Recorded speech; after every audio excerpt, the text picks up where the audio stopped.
Olá, que bom estar aqui, utilizando deste instrumento como canal de meio de comunicação, com o intuito de poder compartilhar uma porção da Palavra de Deus. Hoje, 26/4/2020, estaremos estudando a lição número 4, de que trata-se como a temática a iluminação espiritual do crente. E ao mesmo tempo estaremos também estudando sobre a importância de termos o conhecimento e o entendimento da nossa chamada, da nossa vocação, eleição em Cristo Jesus. Nós podemos observar que a nossa lição dominical, ela traz um texto muito oportuno para o momento. Nós temos hoje como o nosso textuário: para que o Deus de nosso Senhor Jesus Cristo, o Pai da glória, vos dê em seu conhecimento o espírito de sabedoria e de revelação. Efésios, capítulo 1, verso 17. A verdade prática. A vocação do crente inclui a herança de preciosas riquezas conferida aos eleitos pela grandeza do poder de Deus. A nossa leitura bíblica em classe, ela está fundamentada no livro de Efésios, capítulo 1, do verso 15 ao verso 23. Nós temos como objetivo geral esclarecer a dimensão de nossa chamada, as riquezas da herança divina e a grandeza do poder de Deus.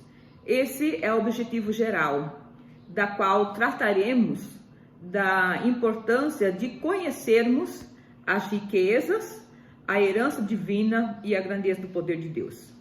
O objetivo específico nós temos aqui: destacar a vocação e as riquezas da glória inclusas na herança divina. Salientar a grandiosidade do poder divino que opera em favor dos crentes e expressar o exemplo de exaltação em Cristo.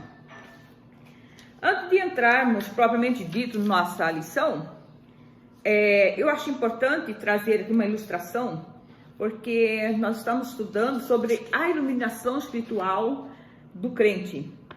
Quando falamos de iluminação, nós olhamos no dicionário nosso, né?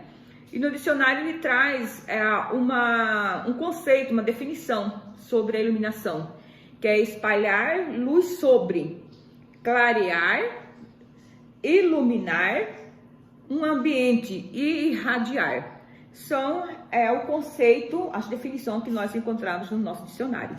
Mas nessa lição, nós estamos estudando essa questão da iluminação na área espiritual. E eu acho importante quando colocamos, por exemplo, uma lâmpada, né, fazemos uma comparação com uma lâmpada que ela funciona por sensor. Então, quando ela é instalada em determinado ambiente, essa luz ela está apagada, mas de repente quando alguém entra no ambiente, essa luz automaticamente ela é acesa. Mas, voltando para a vida do cristão, não tem como essa luz, do nada, ela radiar essa iluminação, esse raio. Não tem como, de nada, ela ter essa iluminação. Podemos, assim, ver na questão de uma pessoa, quando ela encontra com Jesus e aceita Jesus como seu único, suficiente Salvador da sua vida. Ela encontrou Jesus, ela entregou a sua vida. Mas, a partir desse momento, para que ela alcance, adquire essa iluminação de conhecimento, de sabedoria, de modo que ela possa conhecer essa grandeza da esperança, ela necessita de uma dedicação para que haja um crescimento contínuo. Ela vai ter que passar por um processo de dedicação, de leitura, de estudo, debruçar na palavra de Deus. de modo que ela, a partir daí, ela possa alcançar esse espírito, que é o Espírito de Deus, que traz a iluminação, a revelação da palavra de Deus. E, obviamente, quando ela alcança essa iluminação do Espírito Santo de Deus, ela passa a entender o seu chamado, ela passa a entender a sua vocação, ela passa a entender a sua eleição. Então, para que ela foi chamada? Para que foi eleito? Nós podemos observar que o próprio Senhor Jesus Cristo, em Lucas 2,52, refere que o próprio Jesus, ele crescia em sabedoria, em conhecimento. E muitas das vezes que ele necessitava de buscar em oração, ele se retirava. Nós temos aí várias passagens bíblicas que nos demonstram essa situação de Jesus. Então, o próprio Jesus, como Deus, né, e homem também, ele necessitava de buscar, de orar, né, de falar com o Pai. E assim somos nós. Nós necessitamos de um crescimento contínuo.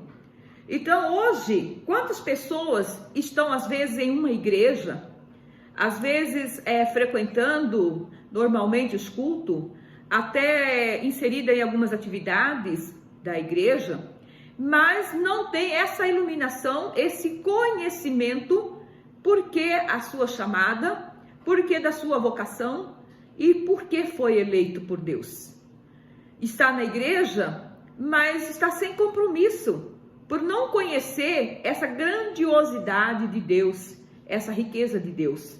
Então, como nós vemos aqui a questão da iluminação, que nós olhamos no dicionário, que é espalhar luz sobre.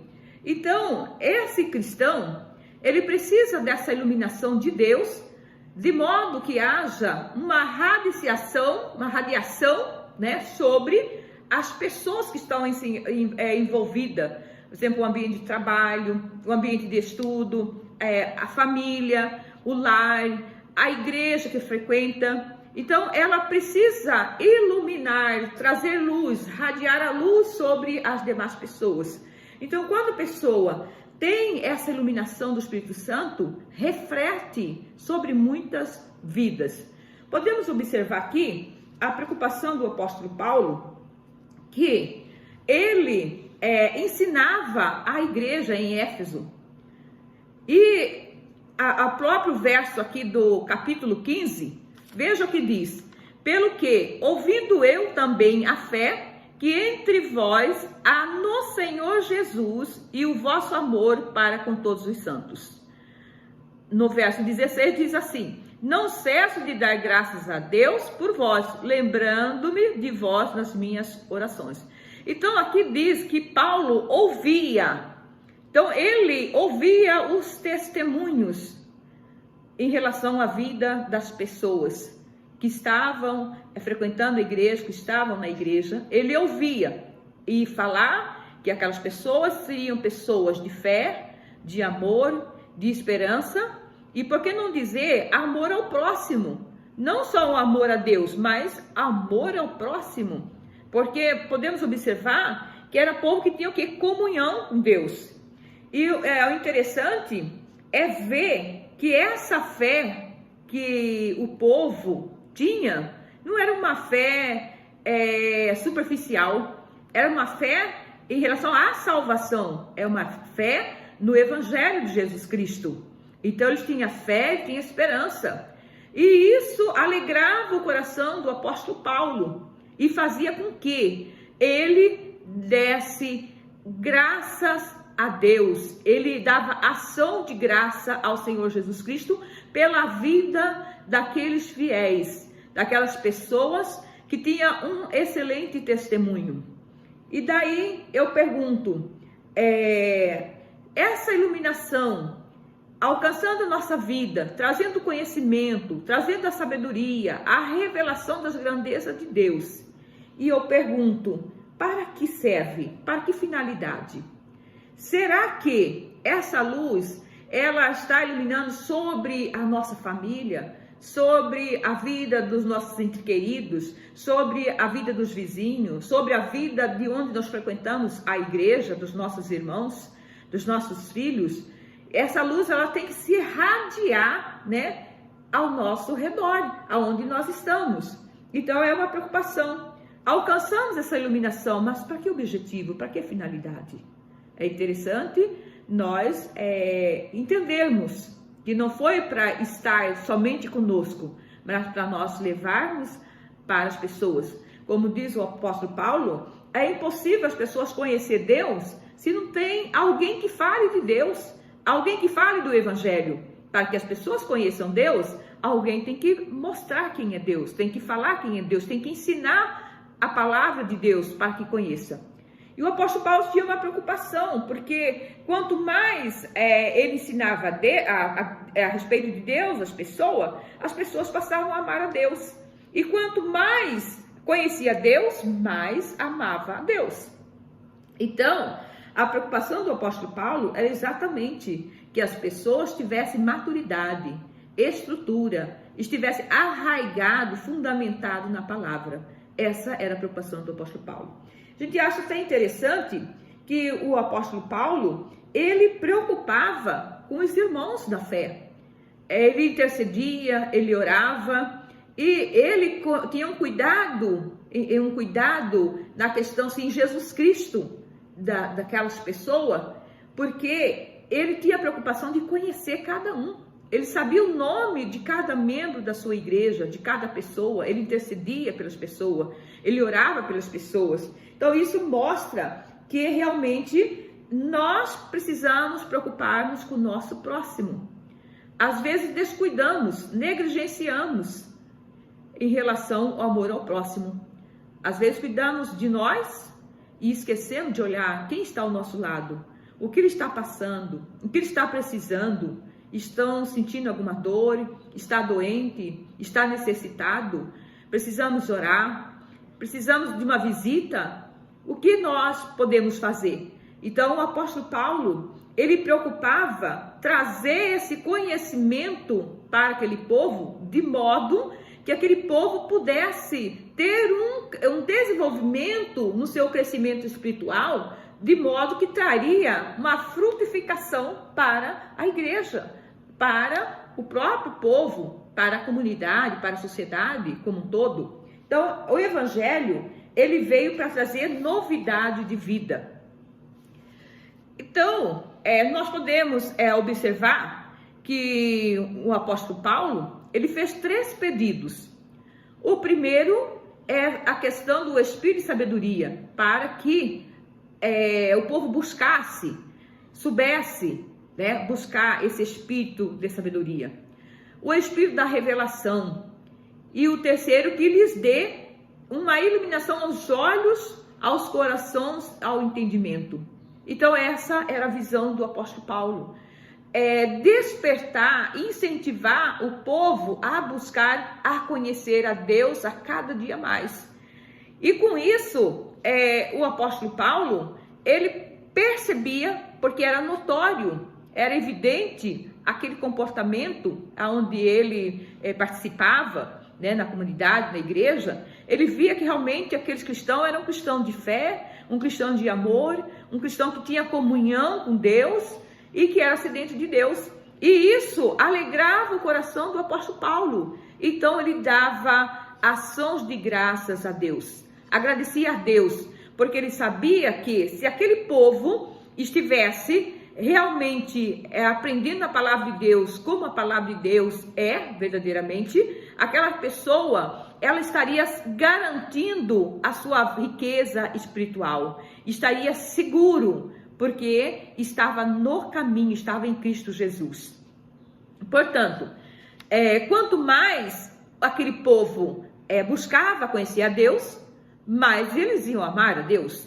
Então isso era importante, né? A oração intercessória, o Paulo, ele buscava em oração, ele intercedia para aquele povo, ele louvava, ele adorava a Deus. E veja bem que o apóstolo Paulo, ele fez 3 orações. A primeira oração é uma oração do esclarecimento do entendimento. A segunda é que aquele povo fosse capacitado de tal forma que viesse compreender a sua chamada, a sua vocação e a sua eleição em Cristo Jesus. E o terceiro ponto é as grandezas, as riquezas e os benefícios de Deus. Isso tanto no momento presente como no futuro. Também a nossa vida eterna. E temos aqui que a fonte da iluminação espiritual, ela está em Deus. Deus é a fonte da iluminação espiritual. E nós temos como canal que é o Espírito Santo de Deus. E a ferramenta nós podemos dizer que é a palavra de Deus. Então o cristão, ele tem a fonte que traz essa iluminação espiritual que emana do Senhor. É o Espírito da sabedoria de Deus, é a fonte que vem de Deus para nós, que é o entendimento, a sabedoria, a revelação da palavra. Nós temos aí o canal que é por intermédio do Espírito Santo, né? Do convencimento do pecado e a ferramenta que é a palavra de Deus. Nós sabemos que a iluminação, como ela vem de Deus, ela é uma ação de Deus, pois é ela que ilumina os olhos, os nossos corações e o nosso entendimento. Mas para que serve, né, essa iluminação? Para que nós possamos frutificar, né, na obra do Senhor. Buscamos de Deus e vamos dar frutos na obra do Senhor. Vale ressaltar que a fé que aquele povo lá em Éfeso era uma fé realmente no Evangelho de Jesus Cristo, na salvação. Às vezes deparamos com pessoas que vão para a igreja, mas não com a fé em Jesus Cristo.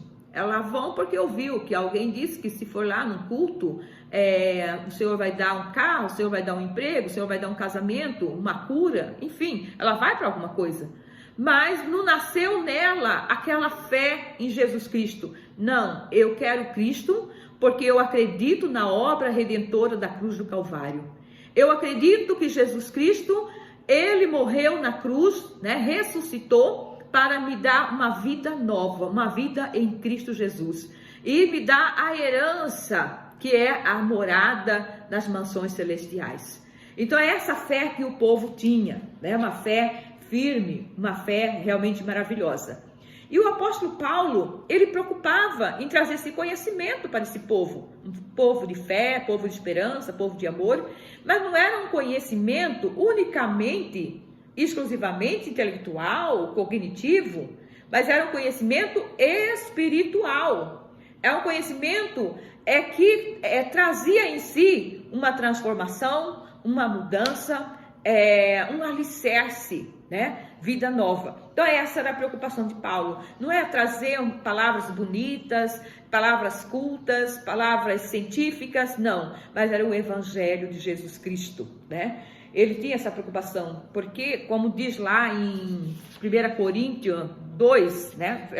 Capítulo 2 e verso 13, as quais também falamos não com palavras que a sabedoria humana ensina, mas com as que o Espírito Santo ensina, comparando as coisas espirituais com as espirituais. Então aqui não é palavras bonitas, não é palavras científicas, não é o entendimento intelectual, cognitivo, mas é a palavra poderosa, a palavra que tem poder para transformar coração, para transformar vida, para convencer o homem do pecado, da vaidade e da consciência da carne. É essa palavra, é esse entendimento que o apóstolo Paulo trazia para a amada igreja em Éfeso.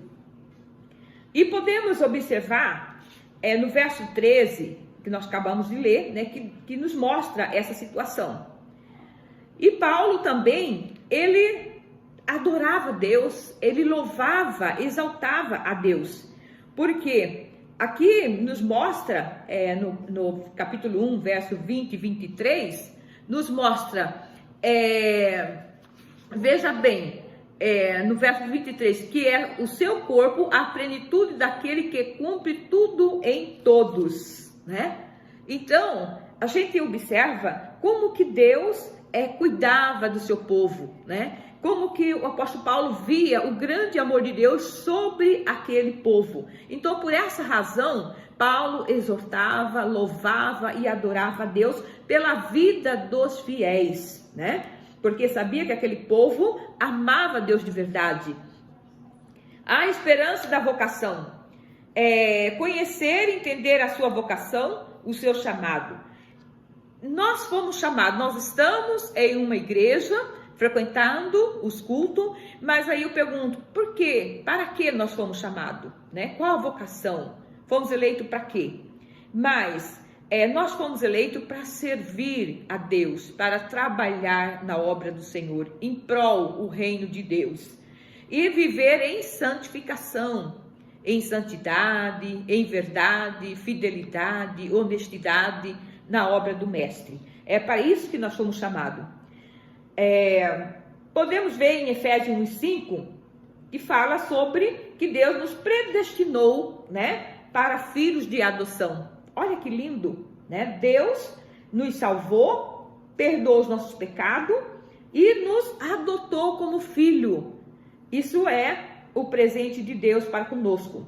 Então, precisamos entender e aceitar essa vontade soberana de Deus na nossa vida.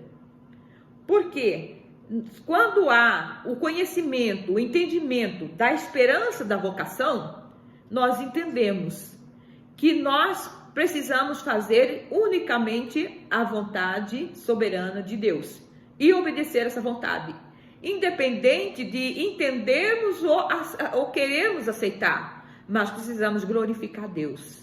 Jesus, eu quero agradecer.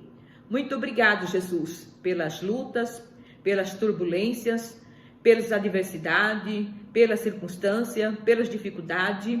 Eu quero te louvar, Senhor, eu quero te agradecer, porque nós sentimos que diante de todas essas lutas, o mais importante é que a presença de Deus é na nossa vida e que a unção, a graça do Espírito Santo de Deus está sobre a nossa vida. E essa é a razão de nós vivermos, que muitas pessoas às vezes não entendem. Mas porque a pessoa passa tantas lutas, tanta dificuldade, e você escuta eles louvar a Deus, ele está limpando o carro, está cantando, está lavando roupa, está cantando, está dirigindo o carro, está cantando. O que faz esse povo viver cantando se passa tantas lutas, dificuldade? Mas é a presença, a unção do Espírito Santo de Deus na nossa vida é que faz nos renovar a nossa força cada dia mais. Então é importante que nós conhecemos, né, e entendemos essa esperança da vocação, que nós desfrutamos das bênçãos de Deus aqui no presente momento e também no futuro. Se nós pararmos para refletirmos, observar, olha para trás um pouquinho e veja da onde Deus nos tirou, da onde Deus nos arrebatou, da onde Ele nos arrancou e aonde é que Ele nos colocou. Hoje nós estamos sentados nos lugares celestiais, entre os príncipes. Jesus nos colocou entre os príncipes. Da onde Deus te tirou, da onde Deus te arrancou. E hoje, qual é a sua posição? Essa é a razão de nós sermos agradecidos a Deus. Jesus, eu te agradeço pela minha salvação. Eu te agradeço, Jesus, aleluia, por tudo que tu tens feito na minha vida, independente de eu entender ou não entender, mas eu sou grata a ti, porque mesmo através das adversidades, das tempestades, dos vendavais, mas eu estou em pé e vou caminhando de força em força, porque a tua graça, o teu bálsamo é sobre a minha vida. Essa é a verdadeira esperança da nossa vocação. É nós entendermos o nosso chamado e a nossa vocação. E lá, quando a Bíblia fala dos eleitos a serem chamados, nós vemos lá em Romanos 8:30, justificados, Romanos 3:24, e glorificados, Romanos 8:30. Esse é o grande amor de Deus. Podemos ver a questão aqui das riquezas da glória e sua herança. As riquezas da glória da sua herança. Podemos olhar aqui nessa questão das maravilhosas bênçãos de Deus sobre nós, na qual é derramada abundantemente. Uma delas é a questão da salvação. Deus, ele morreu na cruz do Calvário para nos garantir a salvação, o perdão dos nossos pecados, aleluia, e nos adotou como filho e nos garantiu a morada eterna na mansão celestial. Essas são as riquezas e as heranças que Deus colocou para nós. Hoje nós podemos dizer que somos filhos de Jesus. Somos filhos de Deus. Podemos dizer, porque alcançamos através da obra redentora da cruz do Calvário. Nós vemos lá em Colossenses, capítulo 1, 27 e 1 Pedro 1, 45. Jesus morreu na cruz do Calvário. A obra foi consumada. Tudo está feito. Deus não precisa fazer nada mais para nos alcançar. Tudo está feito. Agora basta nós andarmos no caminho, andarmos em Cristo Jesus. Porque Ele morreu na cruz do Calvário, derramou seu sangue precioso em prol das nossas vidas. E Jesus já preparou o caminho. O caminho está preparado e posto diante de nós. Basta nós andarmos no caminho, que as bênçãos são sobre as nossas vidas, porque nós estamos debaixo da bênção e não debaixo da maldição. Por isso, é importante nós sermos agradecidos a Deus, por sermos eleitos por Ele, por sermos escolhidos por Ele, e entendermos que precisamos trabalhar para o Senhor.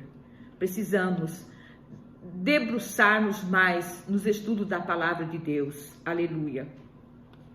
E aqui nós temos a sobreexcelente grandeza e força do poder de Deus. Aqui vai nos falar sobre o poder divino imensurável, incomparável. Sabemos que nada pode deter este poder maravilhoso de Deus. Poder miraculoso, poder que salva, poder que transforma. Nem o inferno pode deter este poder, aleluia, sobre a igreja. Nós podemos ver lá em Mateus 16, 18. Jesus venceu a morte, o pecado, venceu Satanás. Hoje, Jesus está sentado ao lado, à direita de Deus Pai. Está no lugar de exaltação, no lugar de autoridade. Aleluia. Deus, Ele tem já preparado para nós as riquezas celestiais. Aleluia. Nós podemos ver o poder divino de Deus, que eu acho tão lindo, o maior milagre, que é a salvação, a transformação. É quando Deus abre os olhos, aleluia, espiritual de alguém, tira a cegueira espiritual, e ele consegue enxergar a obra redentora da cruz do Calvário, que Jesus morreu na cruz do Calvário, é para salvar, para nos dar a vida eterna em Cristo Jesus. Essa é a maior riqueza, é a maior herança que nós temos. Precisamos ter essa convicção, aleluia. E podemos ver aqui que Paulo apresenta 3 exemplos irrefutáveis da força desse poder. Nós temos aí a ressurreição de Cristo, a sua ascensão à direita de Deus nos céus, que está o verso 1 a 20, capítulo 1, 20. E a sua elevação acima de todos o domínio. Deus está acima de tudo. Está no capítulo 1, o verso 21 e 22. Nós podemos observar nessa lição do grande amor de Deus sobre a nossa vida. Nós temos aqui Cristo, nosso exemplo de exaltação. Jesus foi a primícia da ressurreição. E por essa razão que somos salvos em Cristo Jesus. Jesus ressuscitou para uma vida inteiramente nova. Ele veio para nos dar novidade de vida em Cristo Jesus. Aleluia. Entendemos que Jesus foi levado ao céu, subiu ao céu, está à direita do Pai, uma posição de excelência. Deus está acima de todas as coisas, acima de tudo, lugar de honra, poder. Ele venceu o pecado, o mundo. Podemos observar que o verdadeiro cristão tem inúmeras razões para se alegrar, para louvar e agradecer e exaltar o nome do Senhor Jesus. Vamos prosseguir em buscar, em conhecer a Deus a cada dia mais. Isso é importante, nós andarmos na presença do Senhor, andarmos na obediência e darmos fruto na obra do Senhor. E eu agradeço esse momento importante que Deus proporcionou e que cada um de nós tenhamos um domingo abençoado, uma manhã abençoado, um dia próspero na presença do Senhor. Fica com Deus, fica realmente com o coração envolvido na esperança das riquezas celestiais. Tudo está preparado para nós. Muito obrigada.